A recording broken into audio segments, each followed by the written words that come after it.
Okay, we're on Nedarim Perek Bet Mishnah Hey, fifth Mishnah in the second chapter of Nedarim. So we've learned until now that Nedarim are serious business, and that the power of Nedarim is that a person has the ability to take his words, the mundane words, and turn something that's chol, something that's mundane, that's not profane but simple, like a cell phone, into kodesh, meaning it could be asur. If I make the right neder and I say, hey, this cell phone should be like a korban, it's asur to be like a korban. I can't use my cell phone anymore. And we talked about the idea of the beauty and the power of these words. So the problem is that, of course, like everything, even Nedarim can be abused. So what would happen to people, they make a joke and a silliness out of their Nedarim. So the Mishnah says, Nadar b'cherim. He says, I make a cherim, I make a ban, I make an oath. Amar, lo nadarti ela b'charmo shel yam. He said, this should be a cherim, like my cell phone should be cherim, whatever. Okay, but he says, I didn't have in mind it should be an oath. I had in mind a charmo shel yam. It's another word, a cherim is another word for a net, for a trap, for fish. Okay, it's a lashon, look at the Bartanura, lashon mitzuda. Kamo, it says in Kohelet, asher hu mitzudim v'charamim. Okay, it's a kind of a trap. So he says, cherem, the cell phone should be like a cherem on my cell phone. But no, I want it to be like a fishnet. It doesn't make any sense, but he said I was making a joke. B'korban, Neder b'korban, he says, that my cell phone should be like a korban. When I made that neder, I didn't have in mind a real korban of the Beit HaMikdash, and it's serious. Rather, it's gifts that people give to kings. Or hare atzmi korban. I am a korban, and that is very serious. You have to dedicate money to the Beit HaMikdash. But then they say, okay, give the money. And he says, no, Amar. Lo nadarti ela be'etzem shehinachti li liot no derbo. Okay, I didn't, lo nadarti ela, remember, lo, ela is only, I only took an oath, be'etzem, with the bone, that shehinachti li liot no derbo, that I leave a bone, a chicken bone in my house I can make a neder on.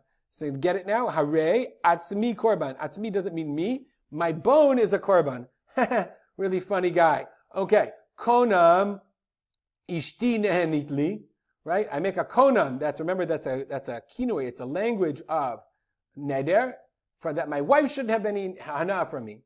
And so they say, okay, well that's a big problem. You can't get out of it. And he says, Lo nadarti ela bi'ishti arishona shegareshli. I wasn't thinking about my current wife. I was thinking about my ex-wife. So the Mishnah says, the Tanakama says, Al kulam ein nishalim lam. So we assume, if that's what he says, there's no she'elat chacham. All the Nedarim are like he says, and therefore they're not chal, they don't go into effect, and therefore he doesn't have to go to a chacham to say, how do I get out of this? I want my wife he was mad at her, he was just fooling around, blah, blah, blah. So you don't have to have a she'elat chacham. But, v'im nishalu, if this person is such a simpleton that he went to the chacham, and that must mean that he really meant it, then onshim otam umachmirim aleim. Then we don't let him out of it. Okay, we punish them and we're very strict with them. We don't allow him to get out of this thing. The Bartanura, v'inish ima am aratzu, if he's a plain person, and he made this neder, ubali sha'al al nidro, and he comes to the chacham and says, get me out of this, Rabbi. Ein potchilo petach lecharata ve'ein metirin lo. We don't let him out of it. No, sorry, 30 days, however long it is. V'im alvar al nidro, minadimoto, and if he violates his neder, remember, halachically it's clear, Rabbi Meir says it's not a neder. But we got to teach these people not to joke around with the Nedarim. So we don't let him out of it. And if he violates it, it's an Isur D'Rabbanan, and we put him in Nidui. The Chachamim have a little bit of a more lenient tact. Then the Chacham comes in and tries to find another opening from somewhere else. The way they would do that is, listen, when you took the neder, did you realize the full ramifications that your wife, wouldn't have anything to eat? Did you realize that she wouldn't make you dinner? And then you find a way to open up to get out of the neder from another place. And then, you have to teach them not to be lightheaded, not to be silly, not to be flippant when they make Nedarim. And that's what the Chachamim Rabbi Meir had, the hardline approach. You were flippant about your Nedarim? Now live with it.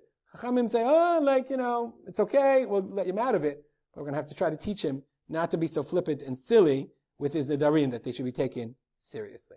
We'll stop here, as we always do, dedicate our learning to the memory of my father, Arab Simcha ben Yitzchak Kalman. Have a great day.